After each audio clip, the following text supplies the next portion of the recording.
In this video we take a look at the addSpotRunnable and then our method addNewSpot as well. Now the addSpotRunnable's job is very straightforward. Every time its run method gets called, it's simply going to call addNewSpot. Now you may recall that the addSpotRunnable is what we use at the end of the reset game method to schedule the first 5 spots to be added to the screen.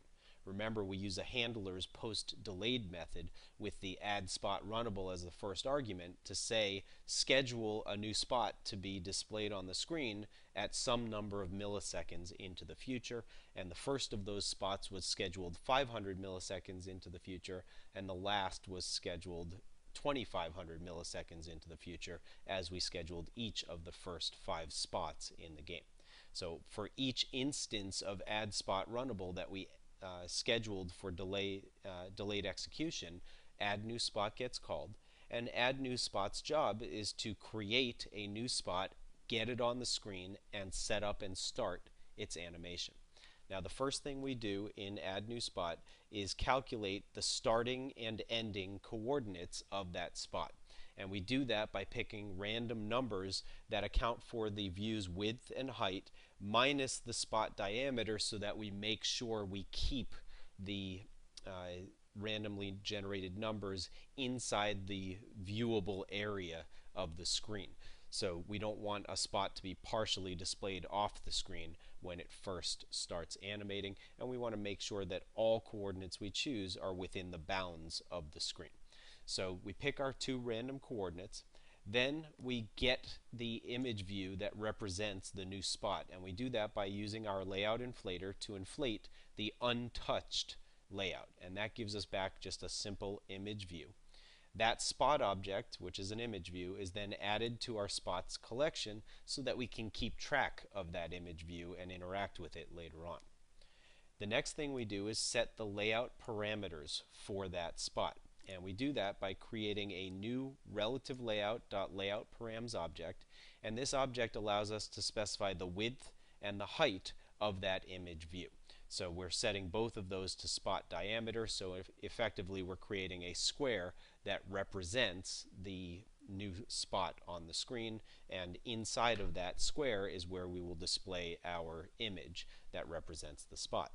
To do that, we use the spot objects, the image view objects, setImageResource method, and we are passing to it a randomly selected resource representing an image that we can draw on the screen. It's either going to be the r.drawable.greenspot or the r.drawable.redspot, depending on whether the randomly generated integer is equal to 0 or 1. By saying random.nextInt with 2 as an argument, we get 0 and 1 each time. So if it's 0, we'll do a green spot. If it's 1, we'll do a red spot. And that allows us to just vary the colors of the spots that we see on the screen to give it a little bit more visual interest. The next thing we do is we start the spot at the X and Y locations for the first point that we randomly selected up above here. So we set the X and Y coordinates of the spot. We also set up an on-click listener for the spot so that when a spot is touched, we can simply call our touched spot method, and we pass in as an argument the spot that was touched. And this is interesting because we don't need to do any special touch handling here. It's already built into the image view that we can touch it. We just have to set up an on-click listener for that purpose. So whenever the user touches any one of these image views that we display on the screen, no matter where it is on the screen as it's animating, the touch spot method that we'll look at in a subsequent video will get called, and we're passing in the appropriate spot so that we can interact with that spot in the touch spot method. After we've configured the spot, we add it to our relative layout by calling addView with spot as an argument, and of course it's going to appear at the XY coordinate that we had set at line 249 and 250, and its size will be what we specified at lines 245 and 6, and its image will be what we specified at 247 and 248. Now The key new feature in this app is the use of property animations. And at lines 263 through 283, we are setting up the animator and starting the animation for the spot we just created. Now again, as of Android 3.1, every view has this animate method, and if I hover over that, you can see that the animate method returns a view property animator object. And you use that view property animator object to configure the animation. And when you're done configuring the animation, it automatically starts the new animation that you've just configured. Now, built into class viewPropertyAnimator are all sorts of methods for configuring a view's animations. So let's just go take a look at viewPropertyAnimator. Let me bring that back up. So I pull up the documentation for viewPropertyAnimator here, and I go to the methods list, and you can see that we have lots of methods for configuring animations. We can, for example, deal with the alpha value for the view. So if you want to fade in or fade out an object by using its alpha value, you would call the alpha method and specify the value that you want this thing to go to. So if it's initially opaque on the screen and you want it to be transparent, you can set that via the alpha method. You can rotate objects. You can rotate them in specific axes, X and Y. You can scale objects, as we will do in this example. You can set the duration of the animation and what type of interpolator you want to use to do the calculations that allow the animation to occur. So for example, we'll use a linear interpolator in this example, but you could do one that eases in and eases out if you wanted to. There's all sorts of interpolators that are built in for you to really allow you to do interesting animations and to do them simply.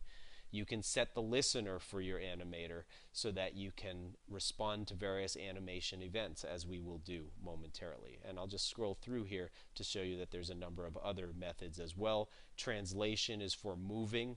X and Y are for setting new X and Y coordinate values as well. So lots of different ways that you can configure the animation that you're working on. So what we do is we get the view property animator first, and you can see here that this is just a long chained method call that we're doing here. The first thing we do on the view property animator is we set its X value to X2.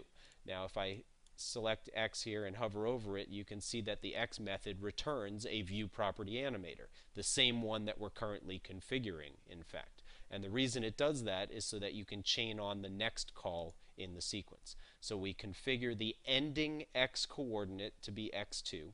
We configure the ending Y coordinate to be Y2.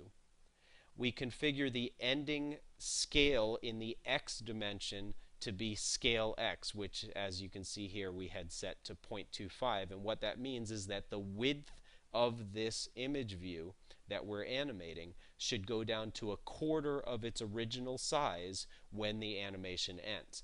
And what the animator is going to do for us is it's going to calculate for the time that we specify how to get from the original size to the scaled size, and it does all of that work for you automatically. So we do that again for scale Y, indicating that the height of that object should become 1/4 of its original height when the animation ends. We set the duration of the animation to whatever animation time is at this current point in the game. And then finally, we set a listener for the animation. Now you can see here that the setListener method receives as its argument an animator listener. Now I'm going to go pull up the documentation for that so that you can see what's in an animator listener.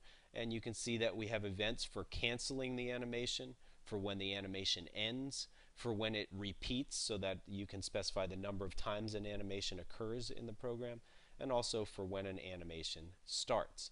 Now if you don't need all of those methods, then what you can do is extend the adapter class animator listener adapter, and we're doing that with an anonymous inner class that extends this adapter class right now. And then you can just override the particular methods that you need in the example. In this case, I put the @override annotation on one of them, but I forgot it on the other. But that actually doesn't affect your ability to execute the program. It just affects the IDE's ability to check and make sure you've overridden this method properly with the first line of code that you see here. So anyway, we have the onAnimationStart method. You can see that it receives as an argument an animator object that allows you to control things about the animation, and in particular has a cancel method that allows you to cancel the animation, as we showed you in one of the preceding methods. So when the animation starts, we're going to take the animator that represents that animation, and we're going to place it into our queue of animators that we had created as an instance variable in this class by adding it to that collection. And that allows us to keep track of all of the animators that are currently operating on spots on the screen, so that eventually, if we need to, we can also cancel those animations. Now, whenever a given animation ends, we also receive the animator that just ended, and we go to our collection and remove that animation from the collection. We also check and say if the game's not paused and the spots collection still contains this spot, that would mean that we did not touch the spot. And the reason I say that is because when we do touch the spot, we remove it from the spots collection, as you will see in one of these subsequent methods. So if the spots collection still contains the spot in this game, it means that the user missed that spot, and in that case we're going to call missed spot. Now, the reason we have the game paused check here is that once the game is paused, if the user misses a spot, we're not going to change their score at that point. The game is now over. We're just going to let it animate off the screen and be done with the animation.